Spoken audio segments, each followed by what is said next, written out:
सबसे कहूंगा जोरदार ताली से इनका स्वागत करें, जोरदार ताली।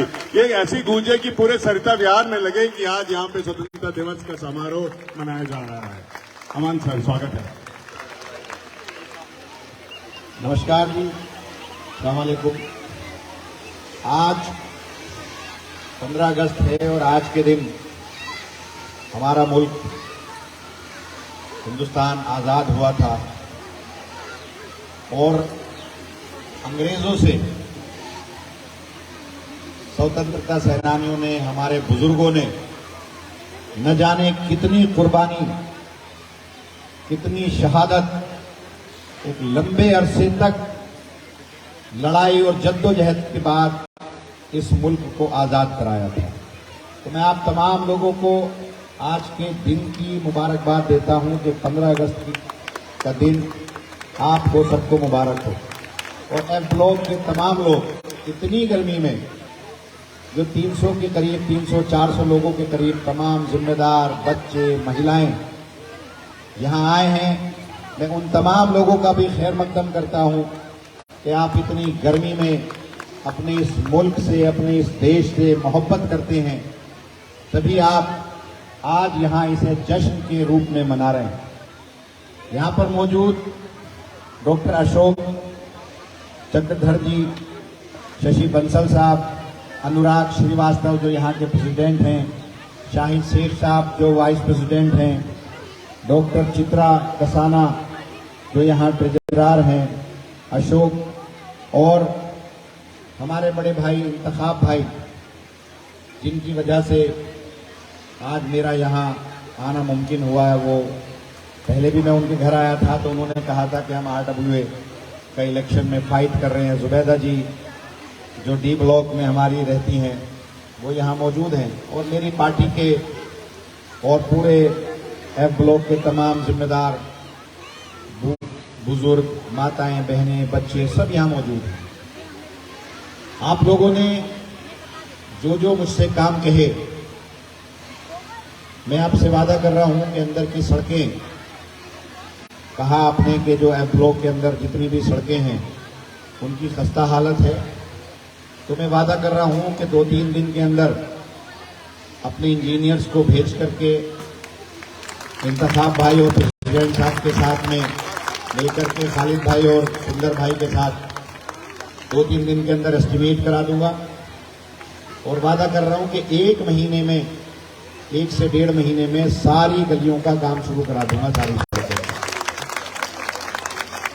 दूसरा, आपने कम्युनिटी हॉल की बात की, क्योंकि पहले में और अब में फर्क ये है कि पहले एमसीडी में हमारी सरकार नहीं थी, अब एमसीडी में भी आम आदमी पार्टी की सरकार है। पार्षद हमारा नहीं है, हमने बहुत कहा था कि भाई सरकार हमारी है, पार्षद भी आप हमारा जिता दो, लेकिन वो नहीं जीत पाया। उसकी तकलीफ है कि अगर सारे इलाके में ओखला के सारे जीतते तो हालात दूसरे होते, बदलते। लेकिन कोई बात नहीं, सरकार हमारी है।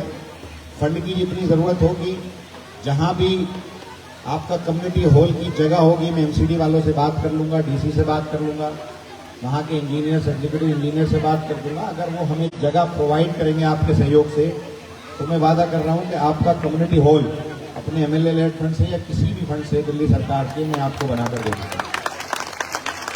इसके अलावा हमने यहाँ 50 कैमरे लगाए हैं।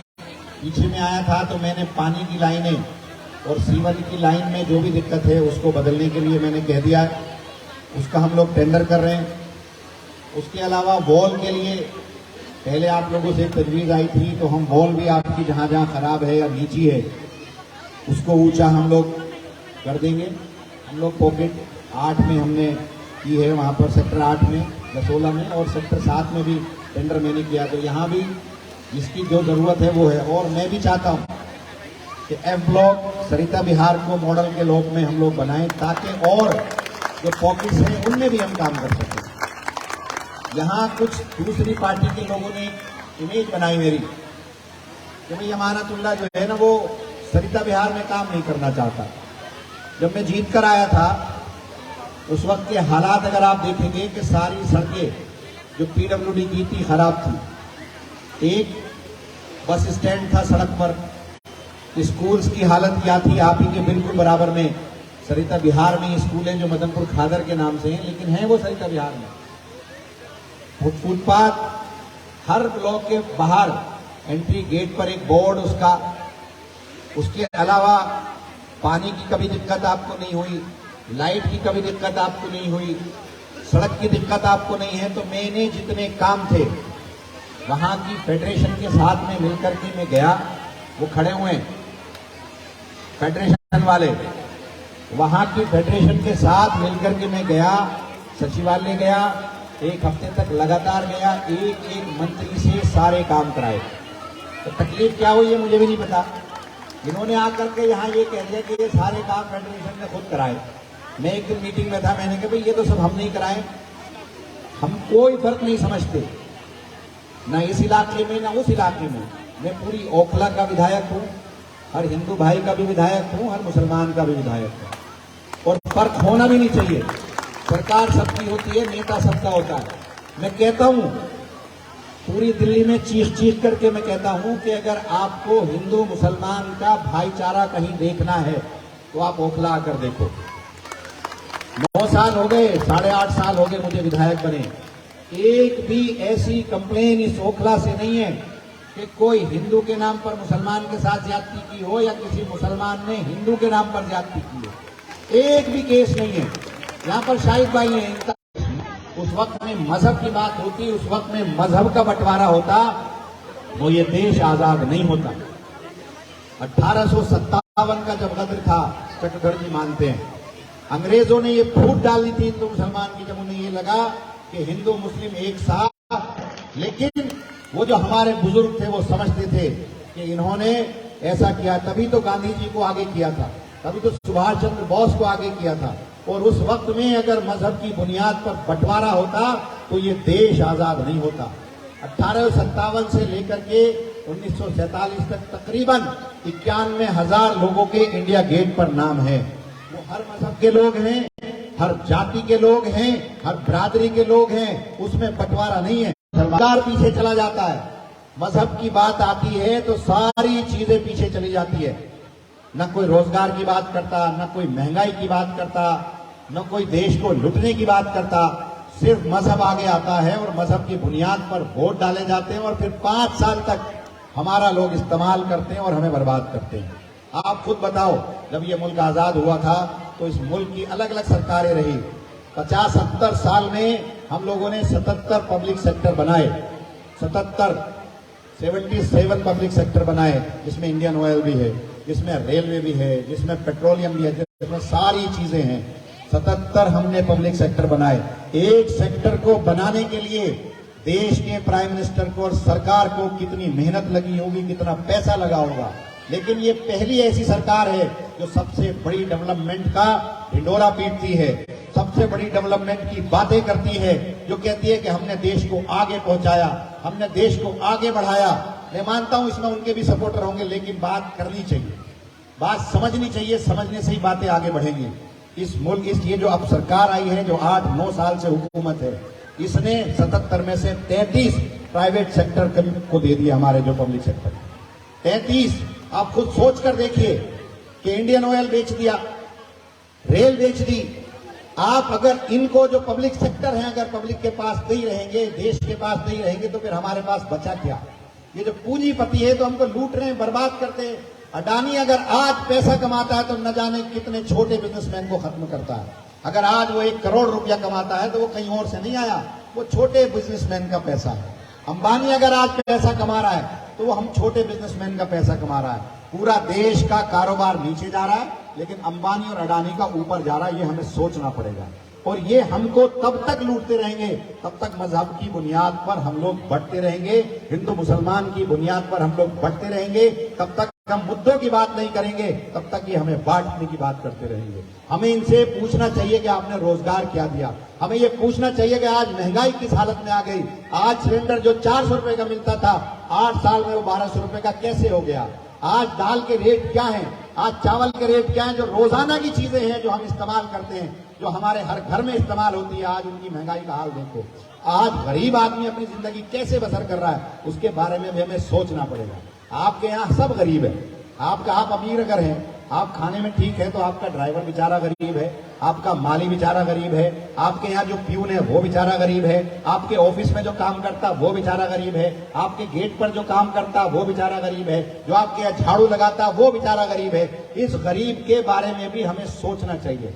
आज ये कहते ना, मैं फ्री की रेवड़ी हम बांट रहे हैं, हम फ्री की रेवड़ी नहीं बांट रहे, हम लोग उन गरीबों की बात करते हैं जो जरूरतमंद है। और कोई भी देश उस वक्त तक तरक्की नहीं कर सकता जब तक कि वहां जो मूलभूत सुविधाएं हैं, जो जरूरत की चीजें हैं, जैसे बिजली है, पानी है, एजुकेशन है, हेल्थ है, अगर किसी भी इंसान की आप सबसे पहली 4 नीड पूछो तो वो कहेगा कि मैं चाहता हूं कि मुझे साफ सुथरा पानी मिल जाए, फ्री में मिल जाए। वो चाहता है कि मुझे बिजली मिल जाए, 24 घंटे फ्री में मिल जाए। वो चाहता है कि मुझे अच्छी एजुकेशन मिल जाए, वो चाहता है मुझे अच्छी हेल्थ मिल जाए। हमारी सरकार ने इन चारों पर काम किया। आप किसी से पूछो, किसी भी इंसान की, चाहे वो बिल्डिंग में रहता हो, चाहे वो कोठी में रहता हो, चाहे वो सोसाइटी में रहता हो, चाहे वो झुग्गी में रहता हो, उसकी सबसे बड़ी नीड अगर कुछ है तो वो सोसाइटी में यही नीड है कि यही चाहेगा वो कि मुझे बिजली मिल जाए, पानी मिल जाए, सड़क मिल जाए, मुझे सीवर मिल जाए, मुझे जो है सारी ये चीजें मिल जाए, जो हेल्थ मिल जाए और अच्छी एजुकेशन मिल जाए। हम लोग ईमानदारी की बात करते थे क्योंकि हम ईमानदार थे। मैं आपका एमएलए हूं, मेरे यहाँ एक भी इंजीनियर आपको ऐसा नहीं मिलेगा जो ये कह दे कि मैंने 10 रुपया किसी से गलत लिया या मैंने कहीं रिश्वत ली। ऐसे ही हमारी पूरी पार्टी है। हम लोग अलग से बात करते थे, ईमानदारी की बात करते थे। इन्होंने क्या किया कि हमारे ऊपर चार्जेस लगा करके जेलों में डाल दिया हमारे लोगों को, और ये कहा कि देखो ये अलग से नहीं है, ये भी हम जैसे हैं। हम पर, हमारी ईमानदारी की राजनीति पर इन लोगों ने बेईमानी का टैग लगाया ताकि जनता में घूम घूम कर हम ये ना कह सके कि हम ईमानदार हैं। ये आपको समझना पड़ेगा, जरूरत समझनी पड़ेगी। इन्हीं बातों के साथ मैं अपनी बात को खत्म करता हूं। और अगर मेरी बात किसी को बुरी लगी हो या तकलीफ पहुंची हो तो उसके लिए मैं माजरत चाहता हूं, लेकिन बात सब हमें करनी चाहिए। सोचना चाहिए कि हमारे को जरूरत किन चीजों की है, किस चीज से देश आगे बढ़ेगा, भाईचारे से देश आगे बढ़ेगा। इस चीज से देश आगे नहीं बढ़ेगा कि आप किसी एक कम्युनिटी का, किसी एक मजहब के लोगों का बहिष्कार करें, उससे कभी भी देश आगे नहीं बढ़ सकता। हम लोगों का ताना बाना है, हिंदू, मुस्लिम, सिख, ईसाई सब लोग इस मुल्क के रहने वाले हैं। ये सबका देश है, ये सब यहीं के लोग हैं। सभी ने मुल्क को आजाद कराया और फर्क भी नहीं है। ये जो कॉलोनी है मेरे यहाँ, वहाँ फर्क ही नहीं पता लगता। सरिता बिहार है, यहाँ फर्क ही पता नहीं लगता।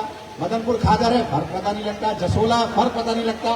फिर ये समझ में नहीं आता कि राजनीतिक भाषणों में नेताओं के फर्क कहाँ से आ जाता है, मुझे नहीं पता।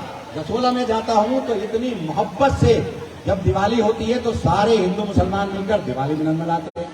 जब ईद होती है तो मिलकर के ईद मनाते हैं। इंतखाब भाई, चतुर्वेदी जी, सारे हम लोग साथ मिलकर, मुझे बड़ा अच्छा लगा जब आपने कहा कि ये सारा काम शाहिद भाई देख रहे हैं, ये सारा काम इंतखाब भाई देख रहे हैं। तो ये भाईचारा ही सब कुछ है, इससे आगे कोई चीज नहीं है। दुख में, तकलीफ में एक दूसरे के हम साथ खड़े रहें, इससे बड़ी कोई बात नहीं होती, इससे बड़ी कोई इंसानियत नहीं होती। सबसे बड़ी चीज इंसानियत है, और इंसानियत जब तक जिंदा है कोई हमारा कुछ नहीं बिगाड़ सकता। शुक्रिया। इन बातों के साथ मैं अपनी बात करता हूं।